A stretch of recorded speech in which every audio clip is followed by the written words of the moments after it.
creating opportunities for more people to enter the building trades. Plus, high school kids construct a house for a good cause.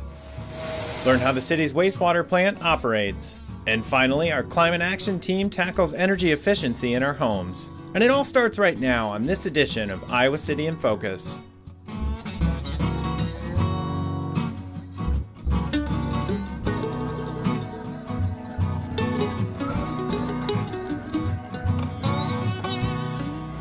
The building trades have a problem, a growing demand for work and not enough people entering the workforce. A new partnership between the city and the UI Labor Center is aiming to address that issue, while also getting more underrepresented people into the building trades, earning a living wage and good benefits.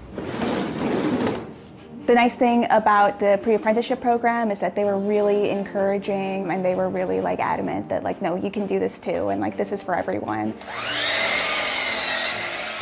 If it wasn't for this, I wouldn't know about this great opportunity for me and my family. You get out what you put in. I would say that it's a big commitment, but it's definitely worth the commitment.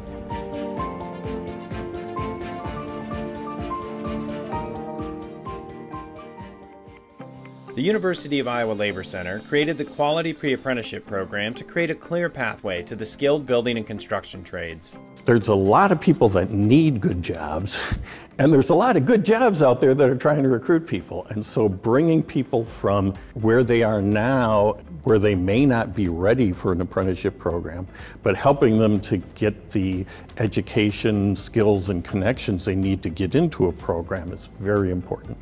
Offering a career path with good wages and benefits, this program aims to bring more diversity to the job site. Active recruiting of underrepresented groups within the trades. The 5 focus areas for quality pre-apprenticeship programs are women, people of color, youth age 16 to 24, people with disabilities, and veterans. To do that, the Labor Center is partnering with New Creations International Church and Dream City to help find people looking for a new career opportunity. New Creations has always been an advocate for union labor workers and always wanted to be a part of ensuring people of color had the opportunity to be a part of the labor unions. Finding those young men and women that are seeking other opportunities other than college to create an affordable living. And so we take those individuals and marry them in, get them signed up to the program. Because of the work we do with the young people in the community, it just made sense for us to be a part of this program. We work with so many young people that has aspirations to do things outside of college. We didn't really have a program to place them in. But this gives them an opportunity that if they're interested, here you go, come try this. An amazing program that allows for people to be exposed to things that they never thought that they could do.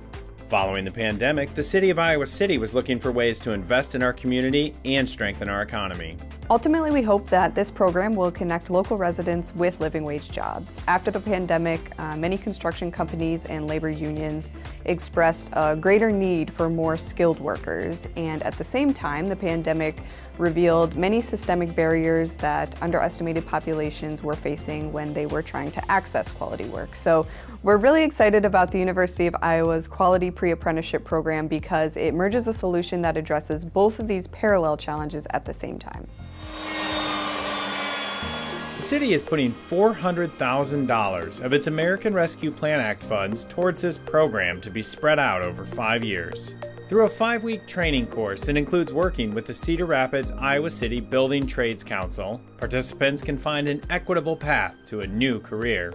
It was really great. I got to be introduced to a lot of different trades. I got to meet a lot of people, a lot of other women who were also going into the trades and stuff, and so it was just really nice to get all that information and to kind of get some hands-on experience with the other trades to make sure that it was something that I wanted to do. So 2 years ago, they came to my school and they talked to me about the trades and they took me on tours to all the facilities. And we came here specifically for the carpentry one. And when we did the activities, they really liked me, I really liked them. And it really stood out to me. And then I found out about the benefits and how it could really boost your life. And that's when I really took it serious. We visit a lot of training centers here in Cedar Rapids. But I remember the first day when I got here, it's like, this is what I want to do. this is the right place for me. I was just so happy. The company that ends up hiring Claudia will not only get a passionate worker, but they'll also gain a bilingual employee. Cuando yo era una niña, yo miraba a mi abuelito y a mi papá que estaban construyendo cosas y yo siempre estaba ahí queriendo ayudar y siempre me ha interesado cómo construyen cosas, casas, y me gusta trabajar con mis manos, me gusta construir cosas. Y siempre dije, yo voy a ser una carpintera y me siento muy orgullosa de ser una carpintera. The program provides hands-on learning, placement support, and mentoring networks to help graduates. We've had people literally graduate on Sunday and start a job as a construction apprentice on Monday. The experience helps prepare people to make the leap to an apprenticeship. So it kind of just helped debrief me on like some of the expectations that there are here and what I can expect and all that kind of stuff, so that I kind of knew what I was walking into. They even have a tool lending library to help graduates get started. Not everybody has those tools at home, and it can be expensive, you know, $200 to $400 for the starter tools. You can come to the Labor Center and we can put together your set of tools that you need for the first day. And that support continues even after graduation, helping find solutions to barriers. The entire program is designed to recognize that whole person and to continually evaluate what wraparound services they might need to continue along their career path. So that includes things like childcare, transportation, and English language learning. If you're interested in participating in the Quality Pre-Apprenticeship Program, visit laborcenter.uiowa.edu. You gotta take this opportunity. If you like it, if you join, if you wanna do it, just take it, enjoy, and do it. Like, it is definitely a great opportunity. I would definitely say you should get in now while you can, because there's definitely a lot of foremen and a lot of journeymen that can teach you a lot while they're still here before they retire. So I just take whatever I can every day and just retain it.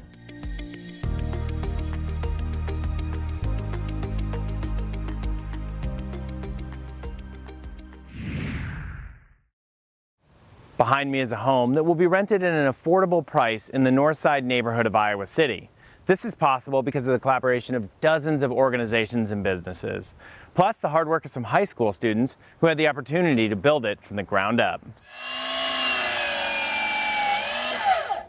It is incredible. This is the best project that we've been involved in some time.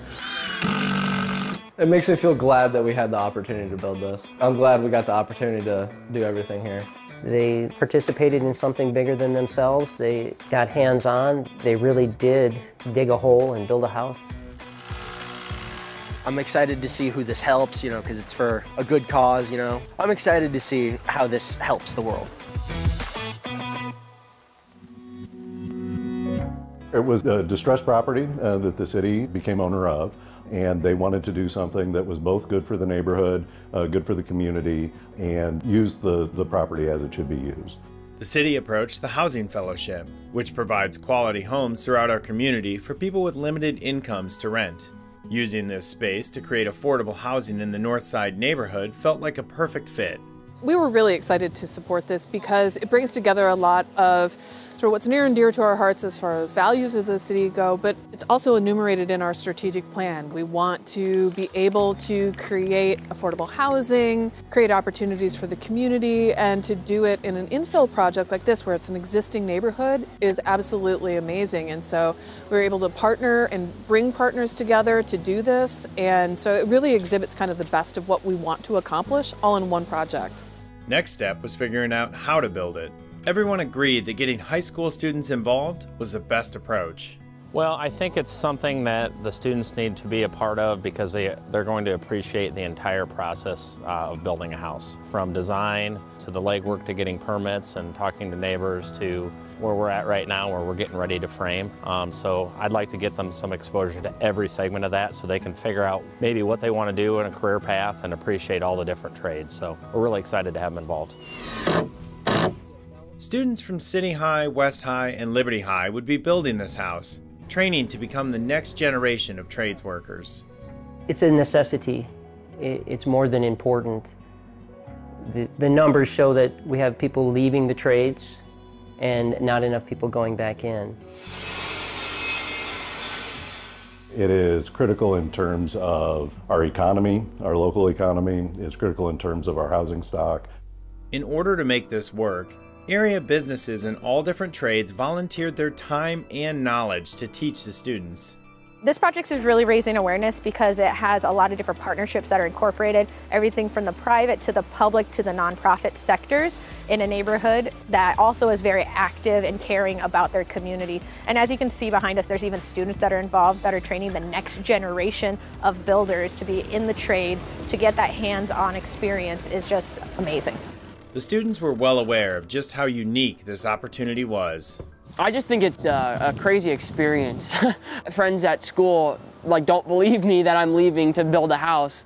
I would say it's the highlight of my day. It's like education you can't get in the classroom. It's an experience for sure. Starting from the ground, learning what needs to be done, how it needs to be done. Just really interesting to get to see every little detail of building that up. We've met so many great people. I mean, it's been great just meeting those guys and talking to the ones who've been doing it for a while, you know. Surveying, foundation, framing, plumbing, electrical, roofing. Over the course of the school year, the kids got a chance to experience it all. We learned how to make sure all the land was flat, so when we built the foundation, then we poured the concrete. So I mean, we've done about every aspect of building the house all the way from bottom to the top. Well, on the inside now we're doing the inside walls. So we are doing it truss by truss. So that is a fun part, and we have a heater inside, so we don't got to worry about the cold.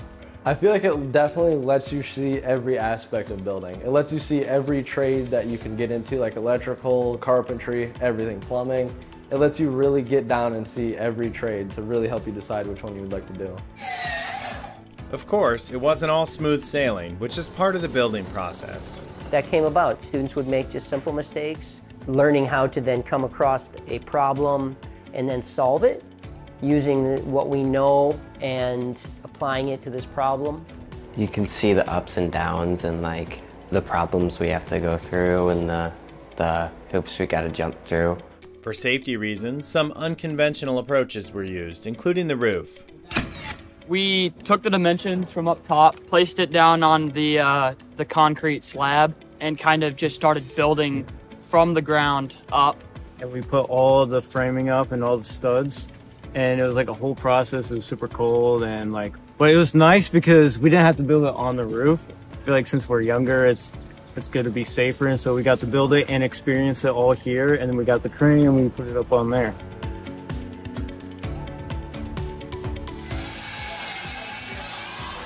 And little by little, piece by piece, the house took shape. Walking in the door, it just feels like home. It's bright, it's sunny, beautiful neighborhood. The way it interacts with the other historic homes in the neighborhood, it looks like it's kind of always been here. It's just an amazing project. Not only is it a beautiful home, but it's also incredibly energy efficient. LEED stands for Leadership in Energy and Environmental Design. This house is rated to be 50% more efficient than a code-built house, and that translates to $80 a month. And if you're a low-income family, being able to have that $80 to spend on whatever other expense you need every month is going to add up. And teaching these young builders a better way to do things now will help create a new standard in the future. Those students are seeing that practice, they're seeing how it's done, that it can be done. So when they go work on another project, it leads to the question of why are you still doing it this way when this way saves materials and energy? It's a no-brainer. It's safe to say that this experience made a big impact on the students. Feel accomplished, for sure. Just great to see something I built with, my friends and myself. And hey, I did that, I think that these skills should be taught to anyone who wants to learn or wants to live in a house ever. I think that they're important. I can tell they're proud of it. They're already getting nostalgic about it. I think inevitably it will be something that as they get older they're going to look back upon and think about maybe more than they realize. I know I will. In my career as a teacher, this is right up there. Just the whole thing, it makes me really happy to see the finished project. We did that, as a whole, we did that all together. If I had another chance to do this, I would do it again, because it's just so amazing. and Iowa City students won't have to wait long for another opportunity. We're hoping to start construction on the home next door, 726 Ronald Street, starting in August, again with the school district and the HBA and Supple's remodeling. Using the other part of this lot, a 5-bedroom home will be the next addition to the neighborhood.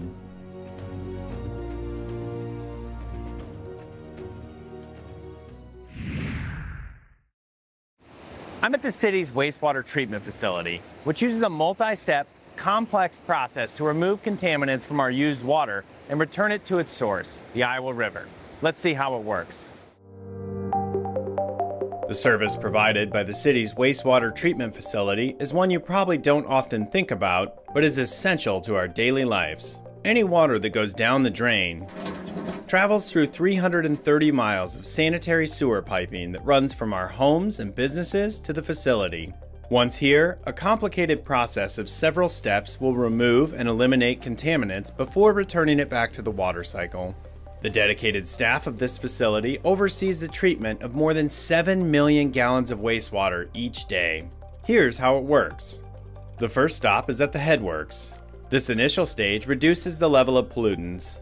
Screens and automated rakes strain out floatable materials such as flushable wipes, unground food, and other materials that make their way down a drain or toilet.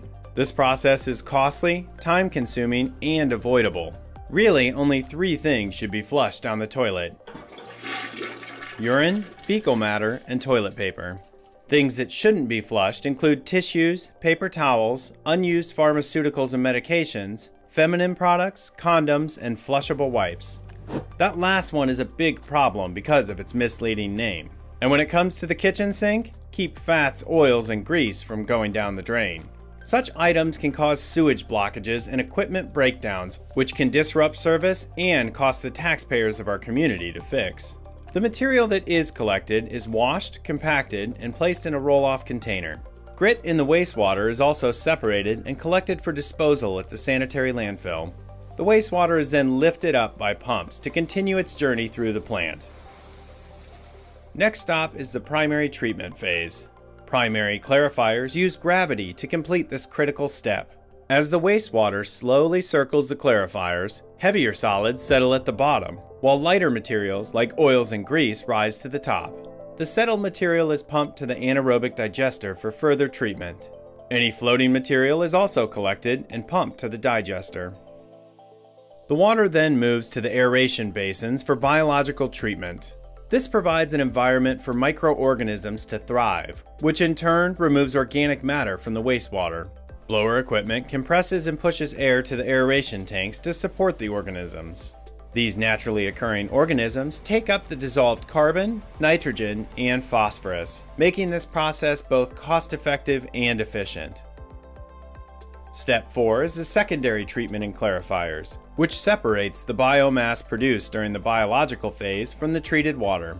Much of the settled material is recycled back into the aeration basins. The clear water flows over the troughs and on to the disinfection stage. UV disinfection uses ultraviolet radiation to inactivate any organisms that were not collected in secondary clarification. From here, the water is considered effluent and can be discharged back into the Iowa River.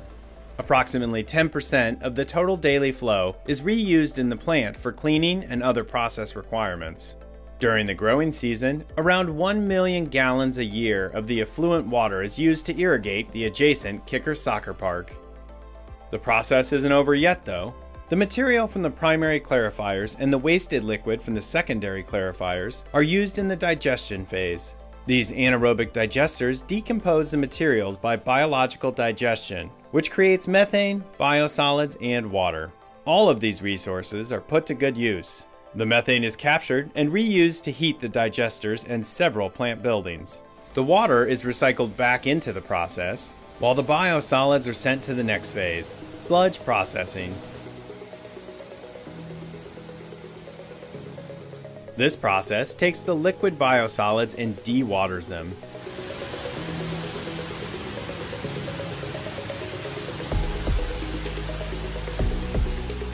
The resulting sludge is stored to be used for land application on local farm fields. We hope you've enjoyed this virtual tour of this state-of-the-art facility.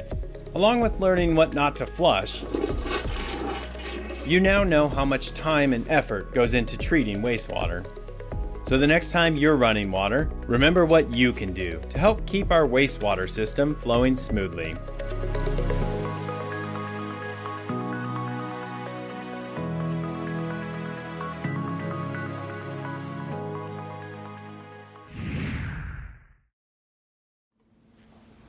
Heating and cooling has one of the biggest impacts on a home's energy use.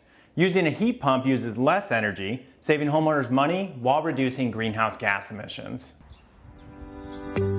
Considering that more than 40% of a home utility bill is attributed to heating and cooling, it's important to make smart choices when considering a new system.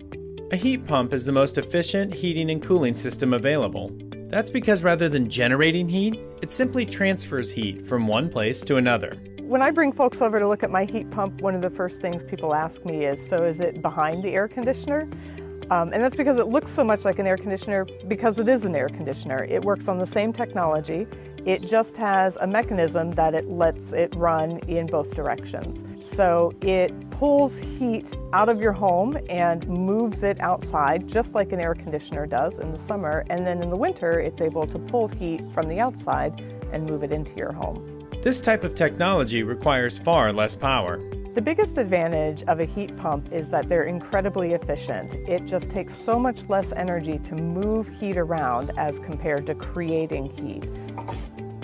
Candida Pagan and her family were looking for an option to replace their gas furnace and also provide relief during the summer months. When we were thinking about replacing our heating system, we wanted to add air conditioning because we did not have central air before. Another incentive was to move from gas to electric, especially since wind is the largest source of energy production in Iowa. We want to have like a lower carbon footprint. We want to be doing things that are moving towards sustainability. And so having an electric heating system was one of those things that we felt strongly about. Their heat pump was installed in March of 2023.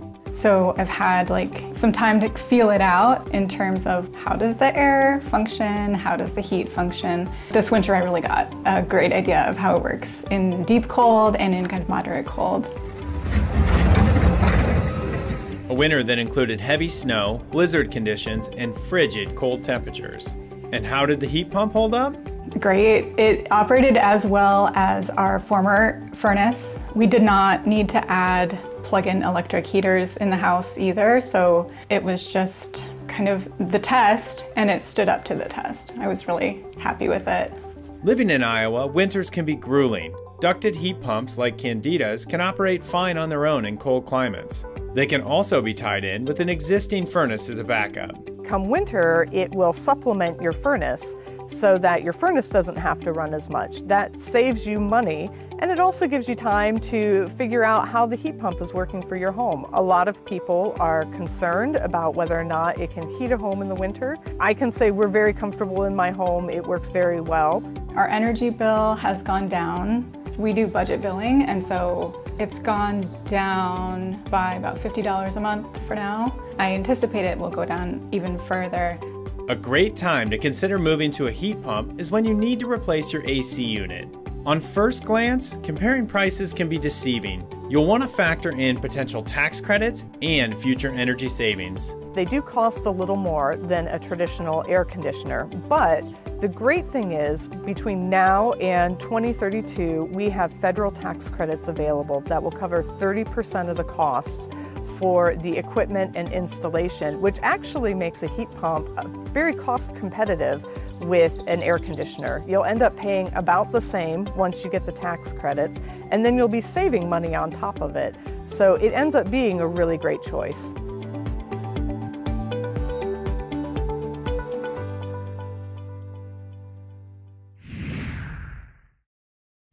The city's Climate Action Office is also tackling energy efficiency for newly constructed homes. By offering a financial incentive, a new grant program hopes to get more builders taking an environmentally friendly approach.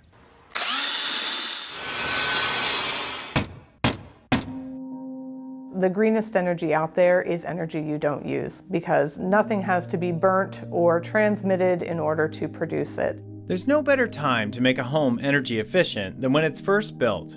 That's why the city's Climate Action Office created the HERS grant program. HERS stands for Home Energy Rating System. The goal of the HERS grant program is twofold, really, to recognize the builders who are already going above and beyond in Iowa City to create more energy efficient homes, and also to encourage builders who may have not considered it to look into ways that they also could be increasing energy efficiency in the homes they're building. Here's how it works. Newly constructed homes in Iowa City can get a HERS rating, which scores on a scale from 0 to 150. The lower the rating, the more energy efficient the home is. Under this program, qualified builders who get a score of 52 or better on their HERS rating get an $1,800 grant. And they also get the rating itself, which they can use in collaboration with a realtor to help sell the home and also to help explain to future homeowners what is the energy savings they can expect from living there. For builders like Steven, creating a sustainable home is top priority. I'm really passionate about energy efficiency and how it directly relates to fighting climate change. 90% of the energy used in a building's life cycle is with heating and cooling. The more energy efficient the building, the less energy we'll use and the less energy will have to be produced, therefore reducing carbon emissions. This home on Oaks Drive was built using insulated concrete forms, or ICF. These hollow styrofoam forms almost act as Lego blocks that are filled with concrete and reinforced with steel rebar. Not only are they sturdy, but they also provide additional insulation. And it's your foundation and then insulation all in one, so it's a continuous layer of insulation, both on the exterior and on the interior. Steven planned for a tight envelope from top to bottom. There is energy heels up in the trusses, which makes room for additional attic insulation. There's the windows that you choose, all the air sealing that goes into penetrations in the ceiling and the walls. It's just a lot of little things from footing all the way into the roof that you need to think about. A lot goes into it. This $1,800 grant is available to builders constructing single-family residences, duplexes, and townhomes within Iowa City limits. It typically costs between $500 and $600 to get that rating done, so in a way it's tripling their investment on getting that rating.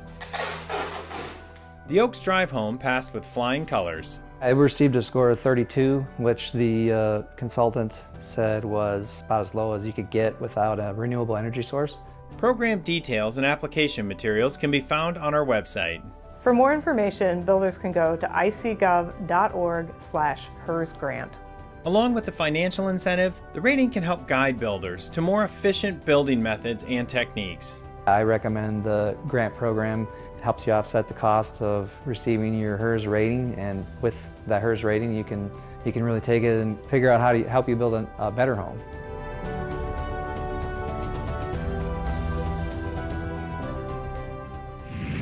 That's all for this episode. Thanks for watching.